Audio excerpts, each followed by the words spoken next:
Bom, pessoal, então eu vou começar agora a parte do júri. O que a gente viu até agora? A gente viu a instrução comum, ok? Depois nós começamos a ver a instrução especial, que é a do júri. A instrução especial, ela começa da mesma forma, com uma instrução comum, que foi aonde chegamos até agora. Então, nesse momento, o juiz vai ter 4 decisões para tomar: pronunciar, impronunciar, absolver sumariamente ou desclassificar. Já tinha mencionado para vocês, tá? Então, se ele pronunciar, a pessoa vai a júri; se ele impronunciar, a pessoa não vai. Ele pode absolver sumariamente ou ele pode desclassificar. Nós vimos que lá a absolvição sumária tinham 4 causas, que eram aquelas que eu mencionei.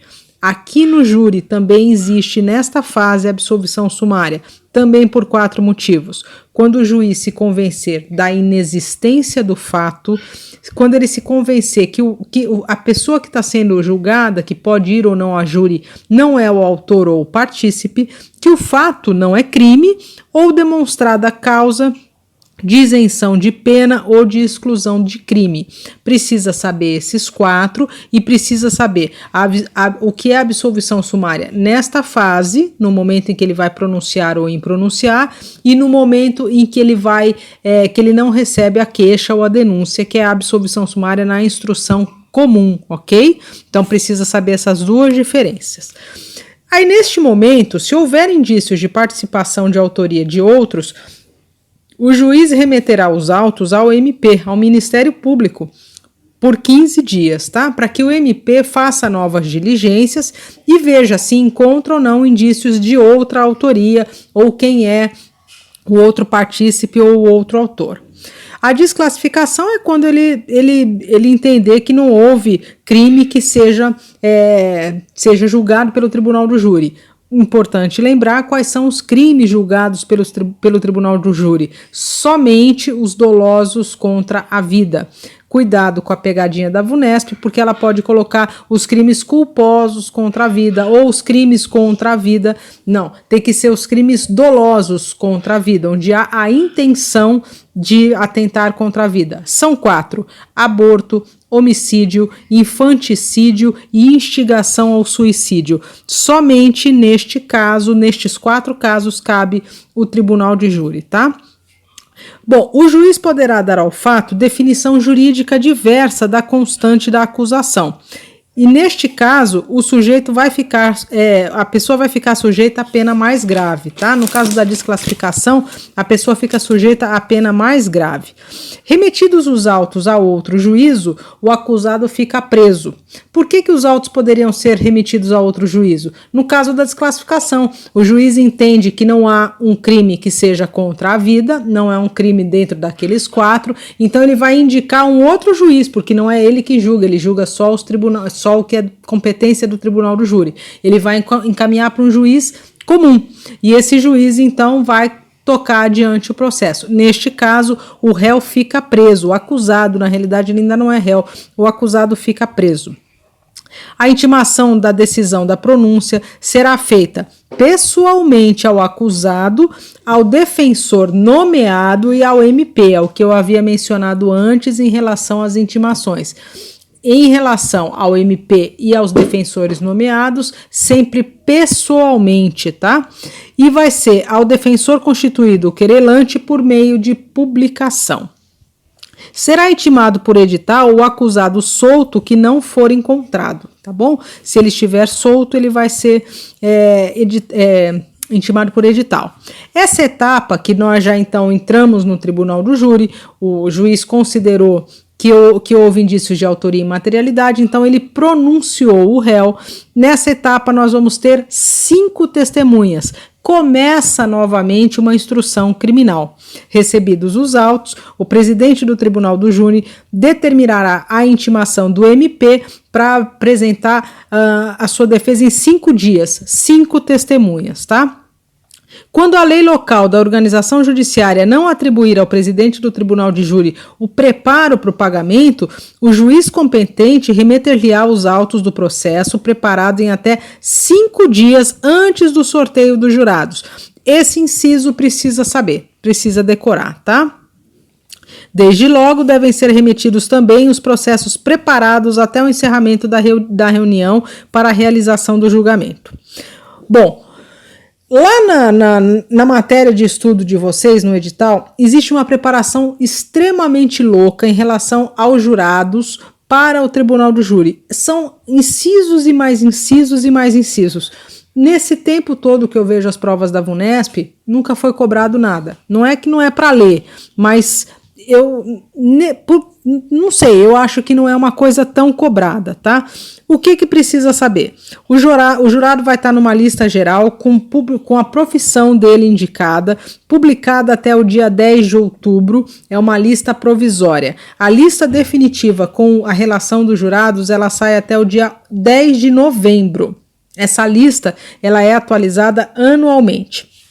O jurado que tiver integrado o conselho de sentença nos 12 meses que antecedem a publicação da lista geral, ficam dela excluídos, tá? São 25 jurados, o sorteio é realizado entre o 15º dia e o 10º dia útil antecedente à audiência. A convocação é por correio, o serviço do júri é obrigatório, podem participar os cidadãos maiores de 18 com notória idoneidade. A falta não justificada cabe multa de 1 a 10 salários mínimos a critério do juiz, de acordo com a condição econômica daquele jurado, tá? É um serviço público relevante e estabelece a presunção da idoneidade moral. Então, isso em relação ao júri, à preparação para os jurados do tribunal do júri, é o que é mais importante, tá? Aí nós temos a figura do desaforamento. O que é o desaforamento? Se o interesse ou a ordem pública reclamar ou houver dúvida sobre a imparcialidade do júri ou a segurança pessoal do acusado, o tribunal, a requerimento do Ministério Público, do assistente do querelante ou do acusado, mediante representação do juiz competente, poderá determinar o desaforamento do julgamento para outra comarca. Desaforamento é tirar daquela comarca e fazer o tribunal do júri em outra, por esta razão, ou porque tem muito tumulto, porque é um julgamento importante, ou porque há dúvida contra a imparcialidade. Então pode tirar daquela comarca, que é a comarca de origem, a de competência, e desaforar para outra comarca, tá bom? Na região onde não exista aqueles motivos, preferindo-se as comarcas mais próximas. Então, pode ter uma pegadinha da VUNESP dizendo que são as mais distantes, decorem as mais próximas. O pedido de desaforamento é distribuído imediatamente e tem preferência de julgamento na Câmara ou turma competente, tá? Sendo relevantes os motivos alegados, o relator poderá determinar fundamentalmente a suspensão do julgamento do júri. Será ouvido o juiz presidente quando a medida não tiver sido por ele solicitada. Na pendência de recurso contra a decisão de pronúncia, ou seja, quando o juiz decide se vai ou se não vai pronunciar o réu, se vai ou se não vai mandar o réu a juízo, então na pendência de recurso contra esta decisão, ou quando efetivado já o julgamento, não se admite mais o pedido de desaforamento, salvo caso tenha sido realizado o julgamento quando ele for anulado, ok?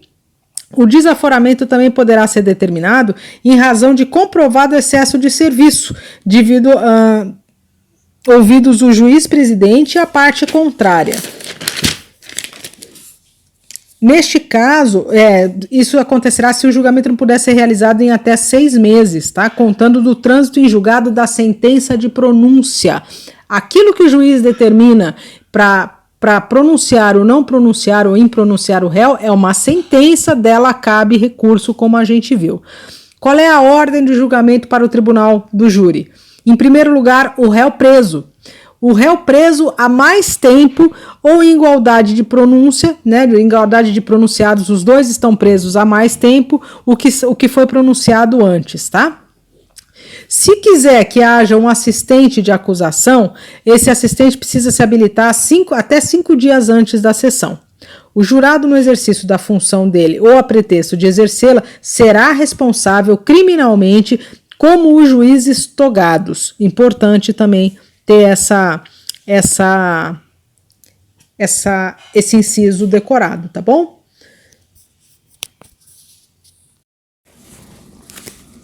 Bom dia, pessoal. Eu vou terminar o júri, tá? Para a gente poder seguir adiante. Então, a gente viu ontem que a gente tem o processo, a instrução criminal comum, e a gente tem a instrução especial, que é a do júri, tá? Então, depois que a gente tem a decisão do juiz em pronunciar o réu e mandá-lo para o júri, a gente tem todos aqueles trâmites. A primeira parte é como uma instrução criminal comum, e depois sim a gente entra no júri, tá?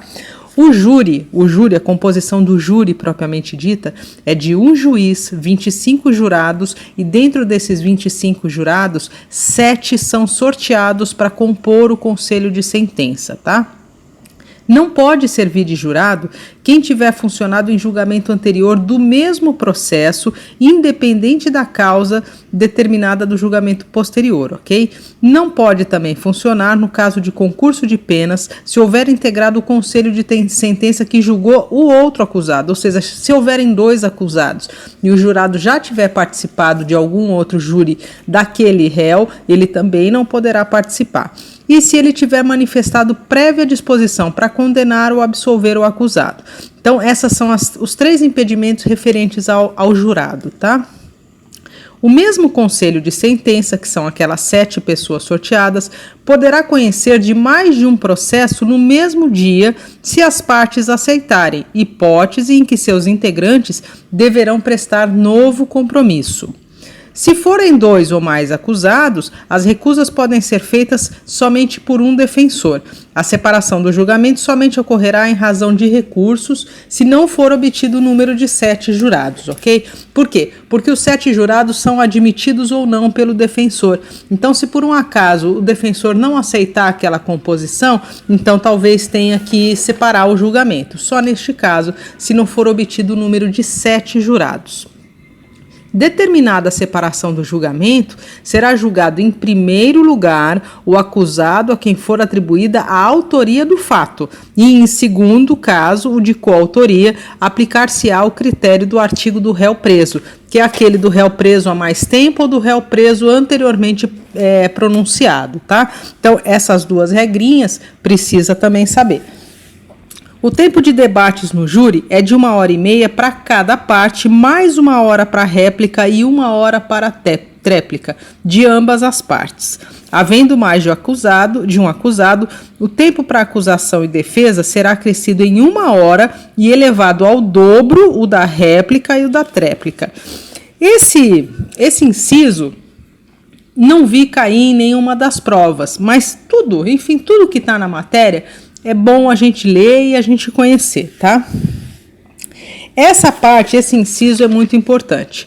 Durante os debates, as partes não poderão fazer referência à decisão de pronúncia, às decisões posteriores que julgarem admissível a acusação ou determinação de uso de algemas como argumento de autoridade que beneficiem ou prejudiquem o acusado, e ao silêncio do acusado ou ausência de interrogatório por falta de requerimento em seu prejuízo. Ou seja, enquanto os advogados e promotores estiverem debatendo, eles não podem se manifestar em relação à decisão de pronúncia. Fala, olha, tanto é verdade que ele matou que o juiz pronunciou. O juiz lá atrás já havia levado em conta que era tão grave que ele pronunciou. Então, o advogado não pode fazer menção nem à pronúncia, nem ao uso de algemas, falar, olha, ele é tão perigoso que ele está preso.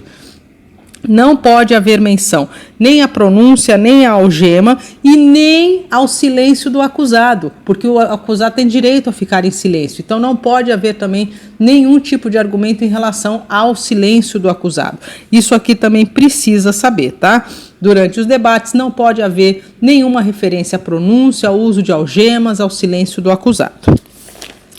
Com 3 dias de antecedência da juntada de documentos, tem que ter a juntada de documentos nessa fase, ela tem que ter no mínimo 3 dias de antecedência, tá? Se qualquer um dos advogados, o promotor, o Ministério Público quiserem juntar qualquer documento aos autos no júri, tem que ser com uma antecedência mínima de 3 dias. Se a verificação de qualquer fato reconhecido como essencial para o julgamento da causa não puder ser realizada imediatamente, o juiz vai dissolver o conselho, ordenando a realização da diligência que entendeu necessária, tá? Então, se ele verificar que precisa tomar alguma providência, fazer alguma diligência, que não pode ser feita naquele momento, ele vai dissolver o conselho, ele vai encerrar aquele júri e vai mandar que se faça a diligência. Se constituir em prova pericial, o juiz-presidente nomeará um perito, formulará quesitos, facultando as partes também formulá-los e indicar a assistente técnico no prazo de 5 dias. Isso aqui não é muito, não cai muito, não é uma coisa tão essencial. Os quesitos que ele vai averiguar é em relação à materialidade, à autoria ou participação daquela pessoa, se deve ser, desculpa gente, esses quesitos dizem respeito ao que o júri vai avaliar. São 5 quesitos, o júri vai ter que saber, vai ter que dar o parecer deles sobre a materialidade, sobre a autoria ou participação, se deve ser absolvido, se tem diminuição de pena, se tem qualificadora. A resposta negativa de mais de 3 jurados aos itens 1 e 2, que é materialidade e autoria, absolve o acusado. Resposta afirmativa de mais de 3 jurados aos itens 1 e 2, que é materialidade, autoria ou participação, será perguntado se ele absolve ou não o acusado. As decisões do tribunal do júri são tomadas por maioria de votos. Essa frase é interessante, mas ela é óbvia. São 7, vai prevalecer a maioria de votos. De cada sessão de julgamento, o escrivão lavrará a ata assinada pelo presidente e pelas partes. O presidente é o juiz, ok? Essa parte foi a do júri. É claro que a lei é muito grande, ela tem muitos incisos, mas isso aqui é o que chama mais atenção. Mas leiam tudo, sempre, ok? Continuando aqui em processo penal, vamos encerrar o júri. O júri, a gente estava aqui no parágrafo 2º, né, onde o jurado é questionado se ele absolve o acusado. Aí nós vamos na sequência, o parágrafo 3º. Decidindo os jurados pela condenação, o julgamento prossegue, devendo ser formulados quesitos sobre a causa de diminuição de pena, alegada pela defesa, a circunstância qualificadora ou causa de aumento de pena, conhecidas lá na pronúncia ou em decisões posteriores que julgaram admissível a acusação. Temos também que, sustentada a desclassificação da infração para outra competência do juízo singular, será formulado quesito a respeito para ser respondido após segundo ou terceiro quesito, conforme o caso. Sustentada a tese de ocorrência de crime na sua forma tentada ou havendo divergência sobre a tipificação do delito, sendo este competência do tribunal do júri, o juiz formulará quesito acerca das questões para ser respondido após o segundo quesito. Havendo mais de um crime ou mais de um acusado, os quesitos serão formulados em séries distintas. Então, neste caso aqui, esses quesitos que eu acabei de mencionar, esses parágrafos, eles vão ser no caso de os jurados decidirem pela condenação, tá bom? Se os jurados decidirem pela condenação, aí o que vai acontecer? Vão ser formulados quesitos a respeito da diminuição da pena, de circunstância qualificadora, todas essas situações mencionadas aqui nesse parágrafo, para daí então a gente conseguir dar andamento. Artigo 484. A seguir, o presidente lerá os quesitos e indagará às partes se tem requerimento ou reclamação a fazer, devendo qualquer deles, bem como a decisão, constar da ata. Ainda em plenário, o juiz-presidente explicará aos jurados o significado de cada quesito, tá? Isso dificilmente cai na prova, é só para vocês verem que está na lei. Não havendo dúvida a ser esclarecida, o juiz-presidente, os jurados, o MP, o assistente, o querelante, o defensor do acusado, o escrivão, o oficial de justiça dirigir-se-ão à sala especial a fim de ser procedida a votação. Na falta de sala especial, o juiz-presidente determinará que o público se retire, permanecendo somente as pessoas mencionadas nesse artigo. É o sigilo, né? Então, se não houver a sala especial, o juiz vai determinar que o público se retire. o juiz-presidente advertirá as partes de que não será permitida qualquer intervenção que possa perturbar a livre manifestação do Conselho e fará retirar da sala quem se portar inconvenientemente. Muito importante, artigo 486. Antes de proceder-se à votação de cada quesito, o juiz-presidente mandará distribuir aos jurados pequenas cédulas, feitas de papel opaco e facilmente dobráveis, contando 7 delas a palavra sim, 7 delas a palavra não. Para assegurar o sigilo do voto, o oficial de justiça recolherá em urnas separadas as células correspondentes aos votos e as não utilizadas. Então, para que não tenha confusão, já que são 7 palavras sim, 7 palavras não, o oficial de justiça recolhe em urnas separadas as cédulas correspondentes aos votos e aquelas que não foram utilizadas. Após a resposta, verificados os votos e as cédulas não utilizadas, porque tem que bater, né? O presidente determinará que o escrivão registre no termo a votação de cada quesito, bem como o resultado do julgamento.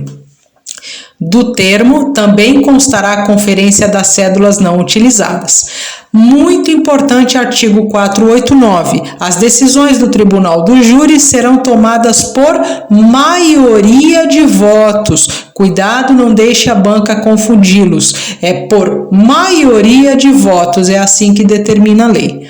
Se a resposta a qualquer dos quesitos estiver em contradição com outra ou outras já dadas, o presidente, explicando aos jurados em que consiste a contradição, submeterá novamente à votação os quesitos a que se refirem tais respostas.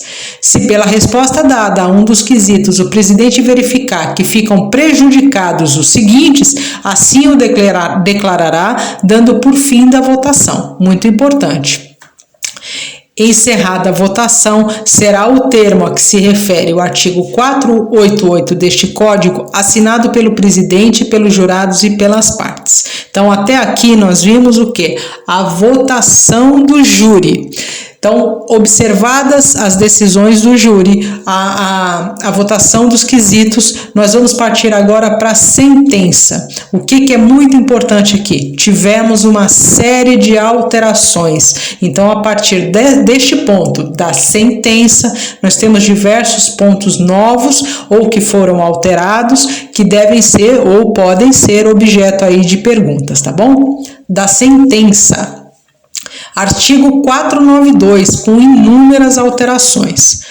Artigo 492. Em seguida, o presidente proferirá sentença que: número 1. No caso de condenação, fixará a pena base, considerará as circunstâncias agravantes ou atenuantes alegadas nos debates, imporá os aumentos ou diminuições de pena em atenção às causas admitidas pelo júri, observará as demais disposições do artigo 387.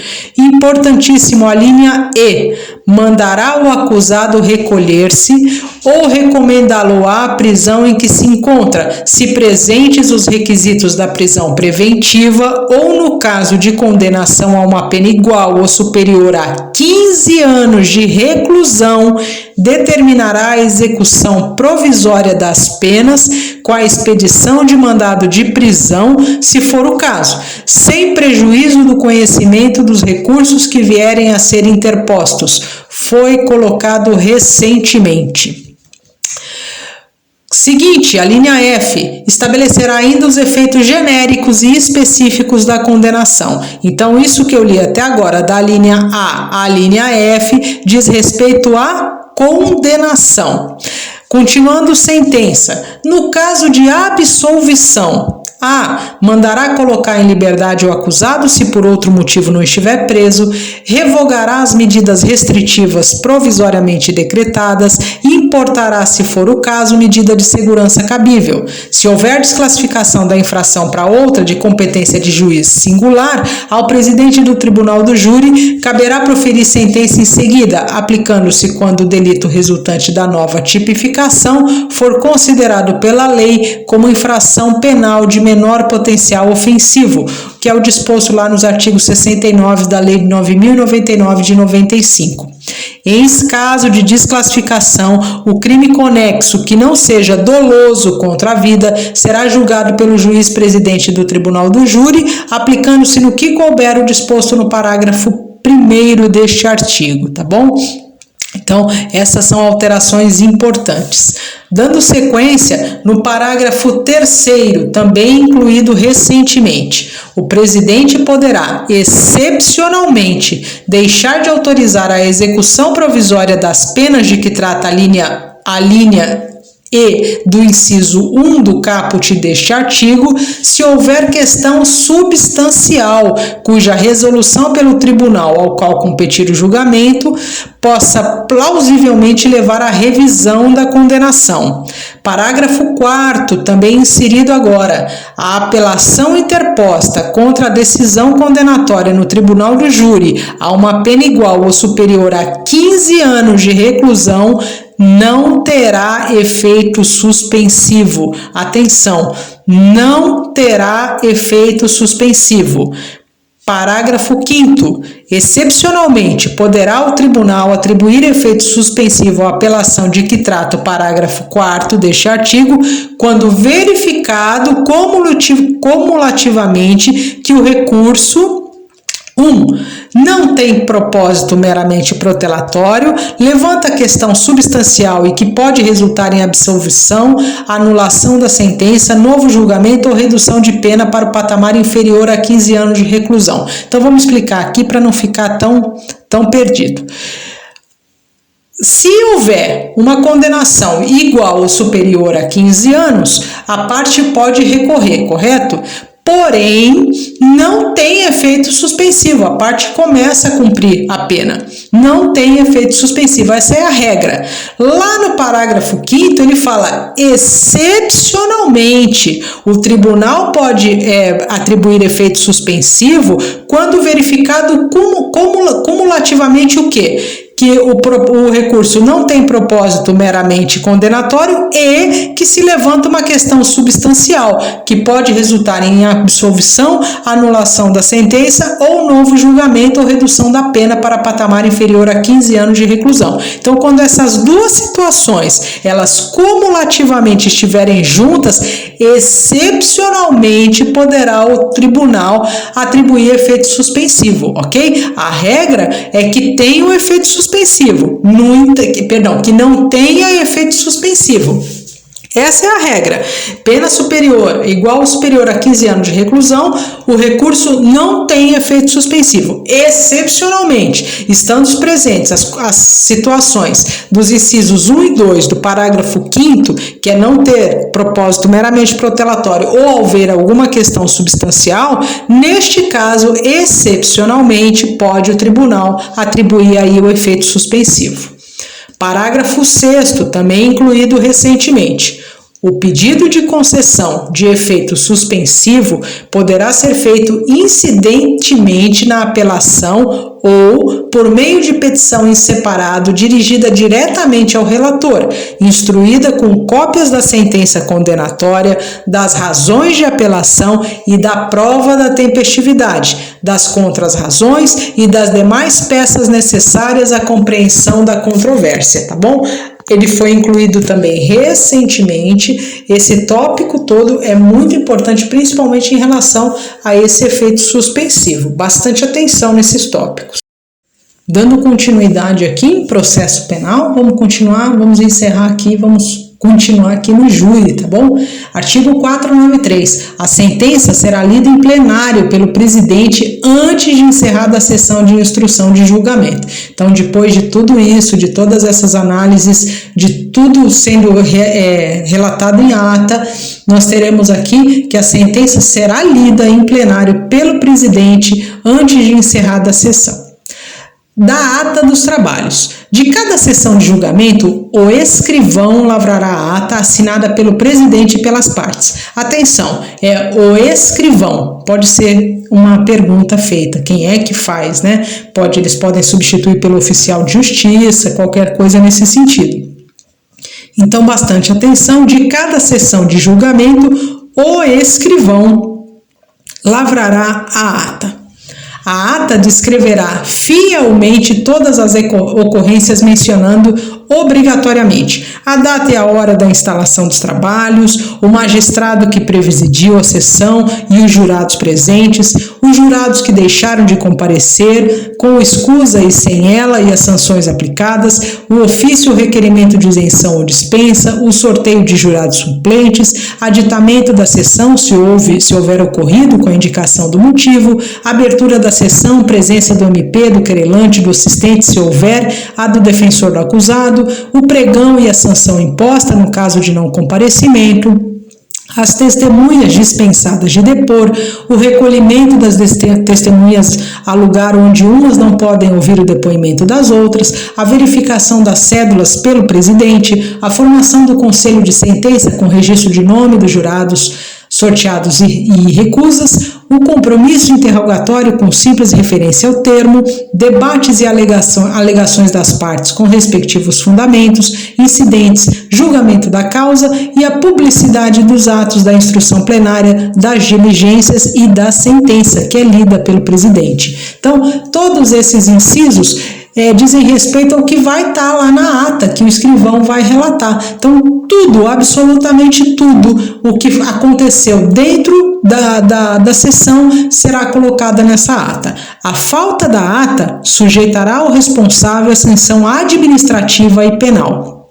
Muita atenção, a falta da ata sujeitará o responsável à sanção administrativa e penal.